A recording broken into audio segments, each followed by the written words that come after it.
कायरब ओबरॉय के जाने के बाद शिवन्या ने अपने आंसू पोंछे और कियान की तरफ देखकर कहा, बहुत प्यार करने का दावा करते हो ना अपने छोटे भाई से।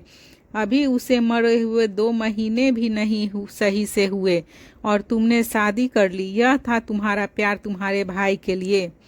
कायरब ओबरॉय के जाते ही शिवन्या ने अपना असली रूप दिखा दिया था। कियान ने उसे फिर उसी टोन में कहा, मैंने कहा ना वह जिंदा है, मैं उसे ढूंढ कर रहूंगा। शिवन्या ने कियान की बात का जवाब देते हुए कहा, तो फिर लाओ उसे वापस। अगर तुम मेरे बेटे को वापस ले आए तो मैं कभी तुम्हारे रास्ते में नहीं आऊंगी। अपनी बात पूरी करके शिवन्या भी वहां से चली गई। शिवन्या कायरब ओबरॉय की दूसरी पत्नी थी और शिव्यान की माँ थी। जब कियान की माँ की एक एक्सीडेंट के दौरान मौत हो गई थी तो कायरब ओबरॉय ने दूसरी शादी अपनी सेक्रेटरी शिवन्या से कर ली थी। उस शादी के बाद से ही कियान अपने पिता से नफरत करने लगा था और धीरे धीरे वह उससे दूर होता चला गया। कियान दोनों से ही नफरत करता था पर शिव्यान ने बहुत प्यार करता था। वह शिव्यान का ख्याल बचपन से ही रखते आया था। वह एक बड़े भाई का फर्ज अच्छे से निभाता था। दोनों भाइयों में सगे भाई से भी ज्यादा प्यार था। कायरब और शिवन्या दोनों के जाने के बाद कियान अपनी पुरानी यादों में चला गया और सोचने लगा जब वह 4 साल का एक छोटा सा मासूम बच्चा था और एक रात उसने उसका सब कुछ छीन लिया गया था। 24 साल पहले कियान की माँ मेघा ओबरॉय कियान को अपने हाथों से खाना खिला रही थी। तभी वह कायरब आए और मेघा को देखते हुए उन्होंने कहा, आप अभी तक रेडी नहीं हुई, हमें पार्टी में जाना है। मेघना, हम लेट हो जाएंगे। मेघना ने कायरब की बात का जवाब देते हुए कहा, कायरब, मैं 10 मिनट में रेडी हो जाऊंगी। कियान को पहले खाना तो खिला दूं। आप तो जानते हैं ना कि कियान किसी और से के हाथ से नहीं खाना खाता, वह सिर्फ मेरे हाथों से ही खाता है। मेघना की बात सुनकर कायरब ने कियान के सर को सहलाते हुए कहा, बेटा अब आप बड़े हो गए हो, आप कब तक मम्मा के हाथों से खाना खाते रहोगे। अब आपको अपनी हाथों से भी खाना चाहिए। कियान ने अपनी छोटी छोटी काली टिमटिमाती आंखों से कायरब को देखा और मासूमियत से कहा, पापा, मैं हमेशा मम्मा के हाथों से ही खाना खाऊंगा। मम्मा के हाथों से खाना अच्छा लगता है। कियान की बात सुनकर कायरब हंसने लगे और उन्होंने कहा, उसका सिर सहलाते हुए कहा, ठीक है, अपनी मम्मा के हाथों से ही खाओ। कियान को खाना खिलाने के बाद मेघना ने कियान से कहा, बेटा अब आपको राकेश काका सुला देंगे। मम्मा आपको कल लोरी सुनाएगी।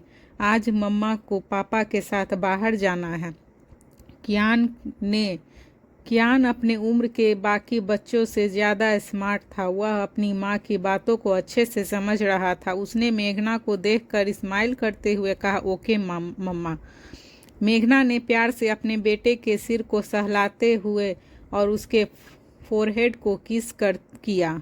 कियान ने अपने रूम में की तरफ जाते हुए अपनी माँ को मुड़कर देखा। उसे इस बात का कहाँ अंदाजा था कि वह अपनी माँ को आज आखिरी बार देख रहा था। उसने आखिरी बार अपनी माँ के हाथों से खाना खाया था।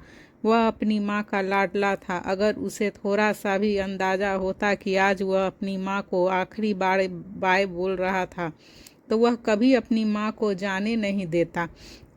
तभी किसी के कदमों की आहट सुनकर कियान अपनी यादों से बाहर आया। उसने पीछे मुड़कर देखा तो सुहानी सीढ़ियाँ उतर रही थी।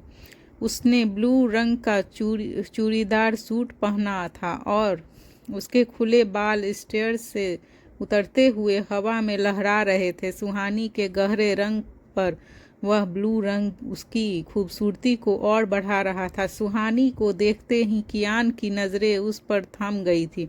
सुहानी अपनी एक झलक से कियान को उसके पेनफुल पास्ट से बाहर निकाल लाई थी, जिसे याद करके सिर्फ उसे दर्द होता था। कियान उसे देखते ही अपने उस दर्द को भूल गया। सुहानी के हाथों में उसकी बुक्स थी। कियान समझ गया था कि सुहानी कॉलेज जा रही थी। तभी उसने नोटिस किया कि सुहानी उसे अनदेखा कर रही थी।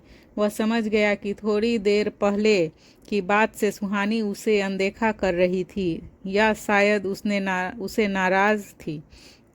सुहानी राहुल के सामने आकर खड़ी हो गई और उसने कियान को इग्नोर करते हुए राहुल से कहा, आप मुझे कॉलेज ड्रॉप कर देंगे?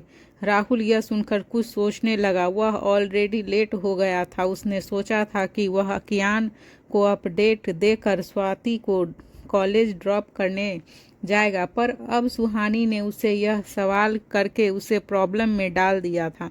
फिर राहुल कुछ कहता उससे पहले ही कियान ने कहा, जिसको जहाँ भी जाना हो चले जाना, पर जाने से पहले ब्रेकफास्ट करके जाना। कियान की ये बात सुहानी को उसकी ओर देखने के लिए मजबूर कर गई और तभी सुहानी आंखें बड़ी किए कियान को देखने लगी। वह जानती थी कि यह सब कियान ने इनडायरेक्टली उसी से कहा था। फिर से केयरिंग सुहानी ने खुद से कहा।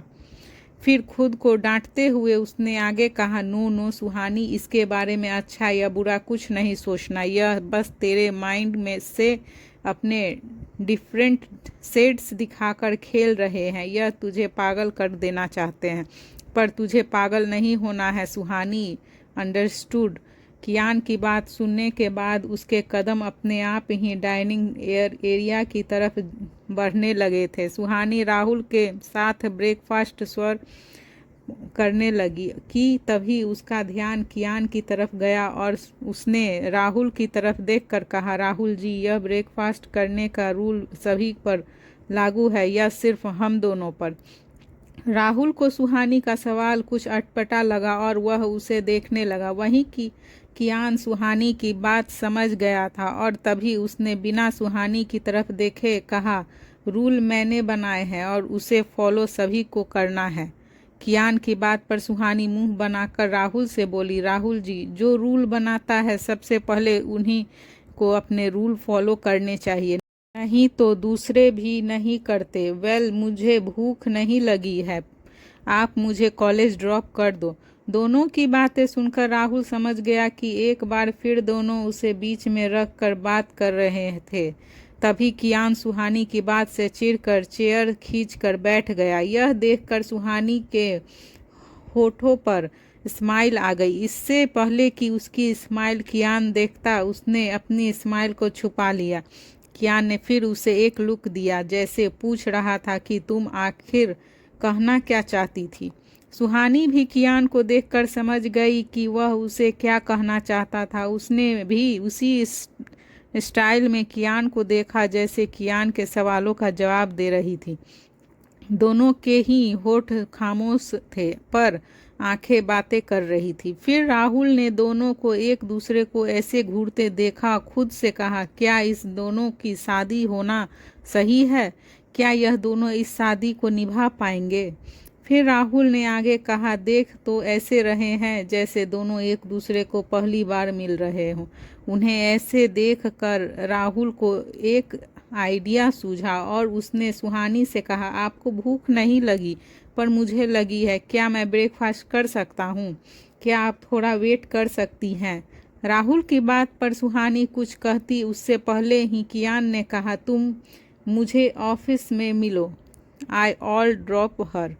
कियान की बात जहां सुहानी को हैरान कर रही थी, तो वहीं राहुल यह सुनकर खुश हो गया था कि उसे ऐसा फील हो रहा था जैसे उसने कोई जंग जीत ली थी।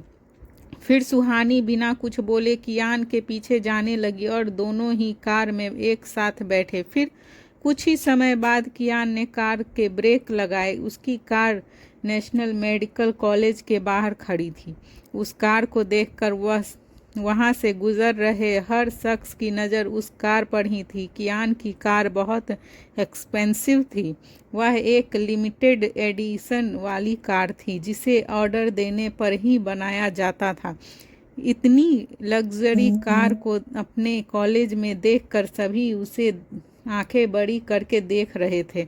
कॉलेज के मेन गेट से एंटर होती हुई लड़कियों की नज़र भी कियान की कार पर ही थी।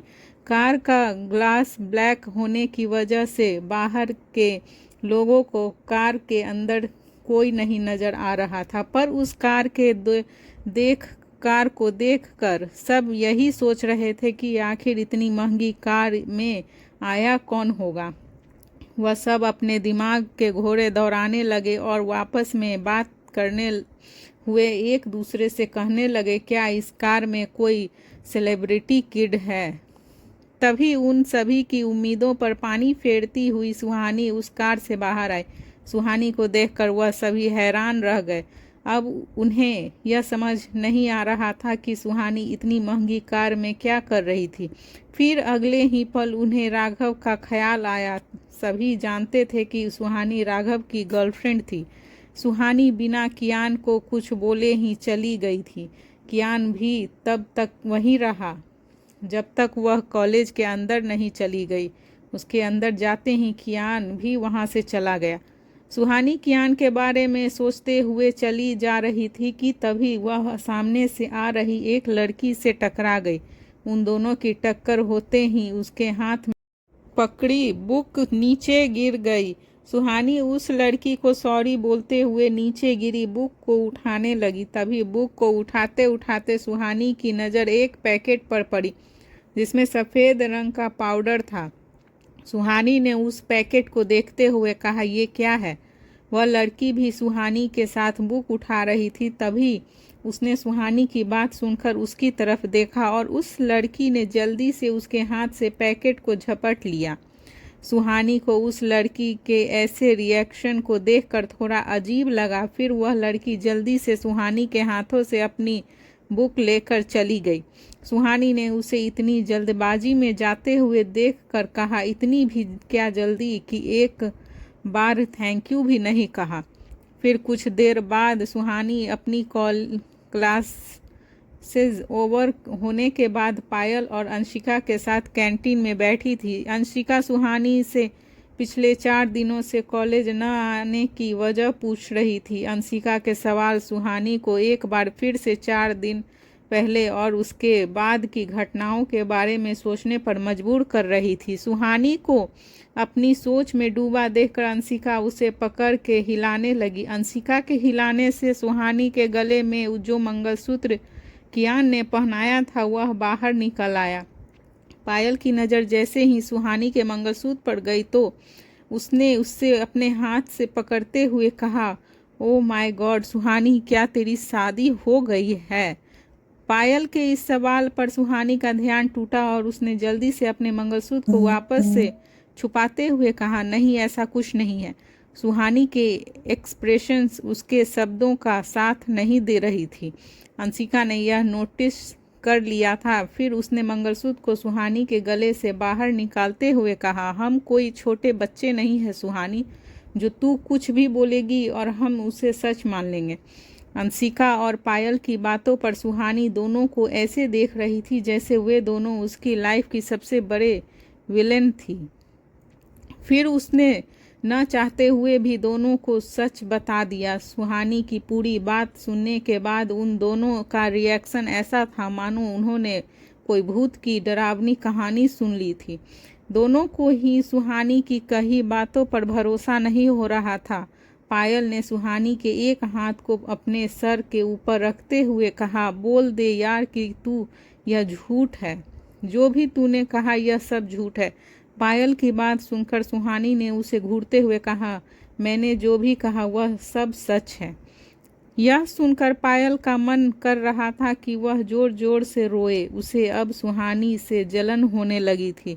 उसने रुआसी आवाज में उसे कहा, तुझे अंदाजा भी है तूने कितनी लड़कियों का दिल तोड़ा है।